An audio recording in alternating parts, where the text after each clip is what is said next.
Oui, c'est un sujet important. Parce que, comme je l'ai dit tout à l'heure, si en tant que communauté nous ne sommes pas stables, il n'y a rien qu'on peut faire. Parce que la famille nucléaire, la famille, elle constitue l'essentiel de la société. Oui, la famille, elle constitue l'essentiel de la communauté. Aussi bien que les familles nucléaires sont fortes, aussi bien la société dans son ensemble l'est. Nous sommes une communauté ivoirienne qui vit ici en Angleterre. Nous avons déjà une barrière linguistique. Nous avons des problèmes d'intégration à travers la langue. Nous avons d'autres challenges que nous exige la société anglaise dont nous ne comprenons pas véritablement le mécanisme de fonctionnement. Nous avons malheureusement, il faut le dire, avec honnêteté, nous avons été colonisés par les Français. On n'a pas choisi, mais c'est un mal qui s'est exercé à nous. On ne peut rien faire. Donc on parle le français. Le français, c'est sa culture. Et nous avons été abrégés à cette culture. Donc on arrive ici, on a un problème d'intégration avec lequel il faut compter. Donc, quand on parle de violence conjugale, cela est un élément essentiel. Est-ce qu'une société où il y a la dominance de la dislocation de la structure, qu'on appelle conjugale, est-ce que cette société-là peut se stabiliser, peut s'intégrer par rapport à une société, une communauté où il y a moins de problèmes au niveau des cellules conjugales? À mon sens, je dis, beaucoup plus difficile. Parce que il y a ce qu'on appelle en psychologie la transférence et la contre-transférence. La contre-transférence voudrait dire que si déjà au sein de ta famille nucléaire, c'est-à-dire toi et ta femme, si vous ne vous attendez pas, ça aura un impact sur ton travail. Parce que tu vas aller au travail et ça va agir sur toi. Et quand tu vas revenir du travail, ce que les challenges que tu vas rencontrer là-bas, ça va revenir tu vas revenir à la maison. Parce que tu n'auras pas eu le temps de gérer cela. Donc la transférence et la contre-transférence, comme le définit la psychologie, est un élément essentiel. Il faut savoir où mettre les limites. Donc c'est à juste titre que nous parlons de la violence conjugale. Mais la violence conjugale, c'est quoi? C'est quand l'un des couples, c'est-à-dire le mari ou la femme, exerce des moyens non proportionnels, des moyens contraignants pour dominer l'autre et abuser de lui. Ces moyens-là, entre autres, sont constitués comme la violence. On parle donc de la violence verbale, on parle donc de la violence psychologique, on parle donc de la violence qu'on appelle émotionnelle, on parle aussi de la violence physique, qui est très connue, qui est très répandue. On parle aussi de la violence spirituelle, on parle aussi de la violence financière, on parle aussi de la violence sexuelle, on parle aussi de la violence culturelle et d'autres formes de violence qui ne sont pas très connues, mais qu'on appelle la violence qui constitue la violence, telle que la négligence. Nous allons rentrer dans la définition de toutes ces formes. Encore, là c'est pas ma faute, c'est là où encore. Voilà. Donc, je suis là ce soir pour vous entretenir parce que Yorolé m'a fait confiance. Mais il y a un fait qu'il faut reconnaître, c'est que nous avons l'habitude des organisations de faire venir des spécialistes blancs, mais qui viennent et qui nous parlent. Et dans l'enseignement que nous avons connu, que ce soit en Côte d'Ivoire, tellement nous avons été colonisés, massivement colonisés, nous avons beaucoup plus fait confiance à ce que le blanc dit que ce que le frère noir dit. Aujourd'hui, vous avez en face un de vôtres, un Ivoirien, qui a étudié, qui connaît ce dont il parle. Donc, pour votre chose, je vais certainement vous présenter pour un problème protocolaire. Je dis que moi, je m'appelle David Bourgnan. À l'état civil, c'est Jamal Bourgnan. J'ai étudié la psychologie.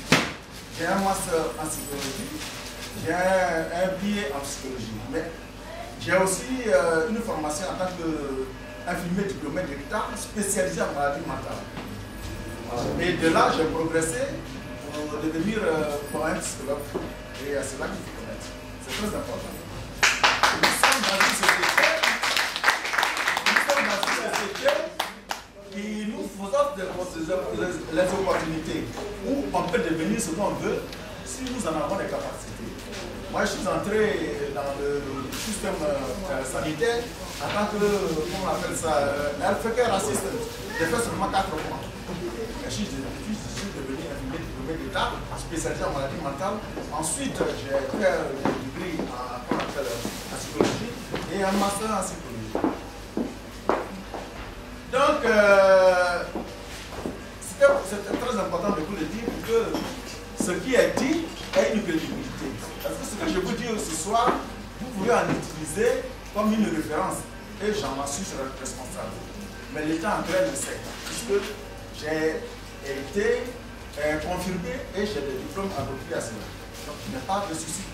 Et je le dis parce que ce que je peux vous dire, ce n'est que ce que je peux vous dire que la science de la psychologie dit. Je ne l'invente pas. Au niveau de la violence verbale, comme je l'ai dit tout à l'heure, que dans la violence dont on parle, on a beaucoup plus l'impression que la violence physique domine. Mais non, chers frères, on parle de problèmes matrimoniaux et de problèmes conjugaux, etc. Il n'y a pas que la violence physique, il y a beaucoup d'autres violences. Il n'est pas seulement établi la violence de l'homme contre la femme, mais il est aussi établi la violence de la femme contre l'homme. Et puis les statistiques, je vais vous le dire, sont étonnantes. Parce que ça vient de l'Organisation mondiale de la santé, qui démontre à ces jours que beaucoup d'hommes sont violentés par les femmes, qu'il y a de cela 20 ans par les hommes. Voilà. Mais le problème, pour des raisons de dignité, pour des raisons de culture, les hommes ne reportent pas qu'ils ont été violents. Parce qu'ils ont honte un peu, ils ont peur un peu. La femme, comme ça est dans sa nature, elle peut rapidement reporter. C'est ce qui fait que les femmes ont tendance à vite reporter qu'elles sont violentes. Mais les hommes sont beaucoup violentés. Un kiro, c'est déjà une violence. Ah oui, voilà, il y a tout ça. Voilà. Donc, chers frères, nous allons parler de la violence. On ne peut pas commencer ce thème sans parler sans expliquer la compréhension de la violence. Tout à l'heure, nous allons arriver dans ce qu'on appelle les causes de la violence. Mais avant d'arriver dans les causes de la violence, il faut savoir ce que c'est que la violence d'abord. Donc, la violence verbale, c'est quoi? C'est, selon la psychologie, c'est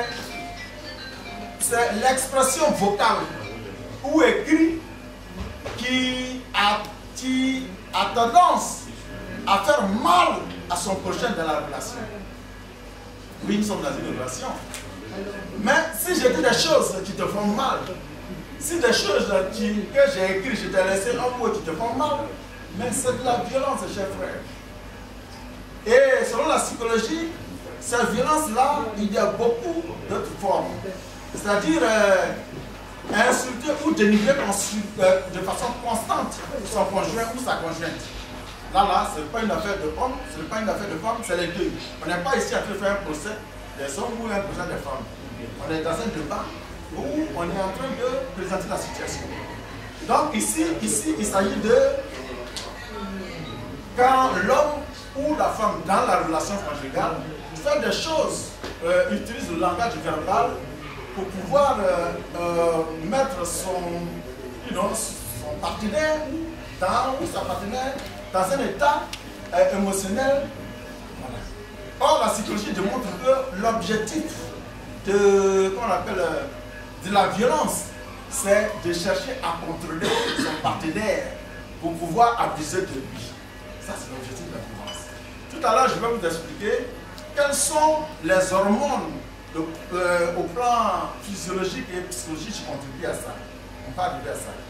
Mais sur le plan verbal, voilà ce que la psychologie dit. Que la violence est verbale parce que quand il est établi que l'homme ou la partie de la relation, que ce soit la femme ou que ce soit l'homme, utilise soit de langage écrit ou non écrit pour menacer. La menace simple est une violence. Voilà. Et même crier sur son conjoint ou sa conjointe est une violence. Crier sur lui est une violence. Nous sommes habitués à la violence physique parce que c'est ce qu'on nous donne l'impression de savoir. Mais crier même sur son partenaire est une violence. Et même les autres éléments, le tiro et les éléments accompagnés à ça, vous le savez bien, je crois qu'il y a d'autres. Voilà, tout ça c'est de la violence. Quand la femme te dit tiro, c'est de la violence. Il faut qu'on le sache, c'est de la violence. Parce que ça va amener, après tu vas la taper et puis cette taper là va considérer. Mais il y a longtemps il a été violent parce que c'est elle qui t'a mis dans la posture. Donc même tiro là, c'est de la violence.